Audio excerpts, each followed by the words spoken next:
বাংলাদেশ জাতীয়তাবাদী দল পরিকল্পনা গ্রহণ করেছে। বাংলাদেশের জনসংখ্যার অর্ধেক জনসংখ্যা হচ্ছে নারী।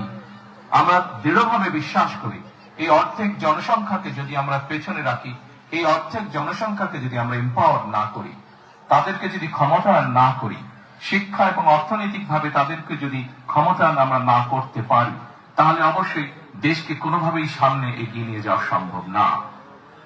আপনাদের নিশ্চয়ই সকলের খেয়াল আছে, এর আগে বিএনপি সরকার যখন দেশ পরিচালনার দায়িত্বে ছিলেন, দেশনেত্রী বেগম খালেদা জিয়া যখন দেশ পরিচালনার দায়িত্বে ছিলেন, সেই সময় সমগ্র বাংলাদেশে তিনি নারীদের শিক্ষা ব্যবস্থা, স্কুল পর্যায় থেকে ইন্টারমিডিয়েট লেভেল পর্যন্ত শিক্ষা ব্যবস্থাকে বিনামূল্যে করার ব্যবস্থা করেছিলেন।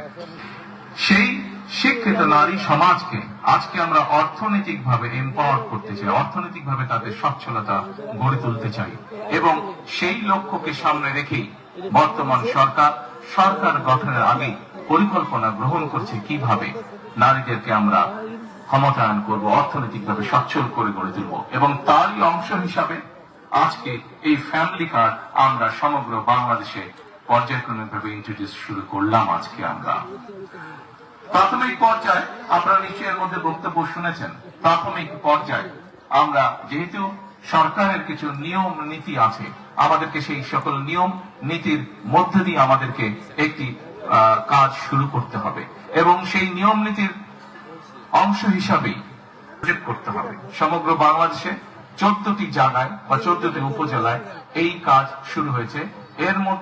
এর ভেতরে এই মুহূর্তে প্রায় 37,000 নারী অংশগ্রহণ করছেন। আমাদের এই কড়াইল এলাকা, ভাষান্ত এলাকা এবং সাততলা, এই 3টি এলাকায় প্রায় 15,000 নারীকে এই কার্ডের সুবিধার আওতায় আজকে নিয়ে আসা হয়েছে। ইনশাল্লাহ আমি দৃঢ়ভাবে বিশ্বাস করি আমার সরকার পর্যায়ক্রমিক ভাবে বাংলাদেশে যে 4 কোটি পরিবার রয়েছে, সেই 4 কোটি পরিবারে যারা নারী প্রধান, তাদের কাছে 5 বছরের মধ্যে ইনশাল্লাহ পর্যায়ক্রমিক ভাবে সকলের কাছে আমরা এই ফ্যামিলি কার্ড নিয়ে যেতে সক্ষম হব ইনশাল্লাহ।